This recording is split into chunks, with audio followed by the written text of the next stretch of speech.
అసలు నిజంగా నేను అసలు ఈ వీడియో చేయాలి అని అనుకోలేదు. ఎందుకంటే ఎందుకు చేయొద్దు అని అనుకున్నానంటే నా ఫేస్ చూడండి, నాకు రీసెంట్గా చికెన్ బాక్స్ వచ్చి తగ్గింది. కార్స్ ఈ మార్క్స్ అన్నీ అలానే ఉన్నాయి.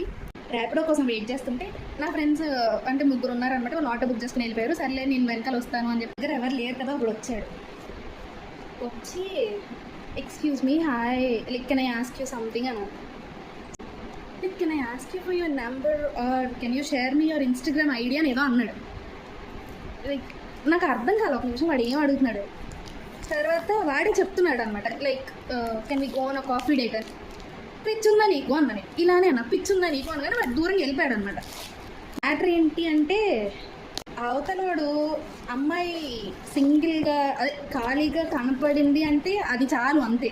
అమ్మాయి ఏ డ్రెస్ వేసుకుంది, దాని మొహం ఎలా ఉంది, అవన్నీ వాళ్ళకి అనవసరం బేసిక్గా. అంటే మనం ఏమనుకుంటామంటే ఇట్లాంటివన్నీ జరిగితే చెప్తే మనం ఏమన్నా పెద్దదిగా లేదంటే ఇట్లాంటివన్నీ చెప్పుకోకూడదు అని అనుకుంటారు. కానీ ఇలాంటివన్నీ షేర్ చేయాలి, చెప్పుకోవాలి. అంటే నాకు యాక్చువల్లీ చాలా భయం వేసింది. అయ్యయ్యో ఆ ర్యాపిడో వాడుకో ఊబర్ వాడుకో ఎక్స్ట్రా 20 or 30 వేస్తే నేను కూడా వాళ్ళతో పాటు వెళ్ళిపోతుంది కదా, లేదంటే ఏం చేయాలి అని అర్థం కాక అక్కడ నించొని ఆడక్కడ ఉన్నంతసేపు నాకు భయమే.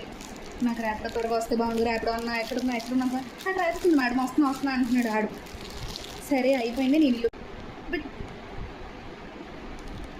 హౌ అంటే ఏదో జనాలు అంటారు కదా, అమ్మాయిలు కొంచెం పాష్గా రెడీ అయితే ఇలా చూడాలని రెడీ అవుతున్నారు, అలా చూడాలని రెడీ. నేను అలా ఉన్నా, ఇలా ఉన్నా, సీరియస్ ఇలా ఉన్నా, ఇది వేసుకొని చున్నీలు వేసుకొని ఇలా వెళ్ళినా కూడా వస్తారు, అలా వెళ్ళినా కూడా వస్తారు. బేసిక్గా అవతల అమ్మాయి అయితే చాలు, అంతే.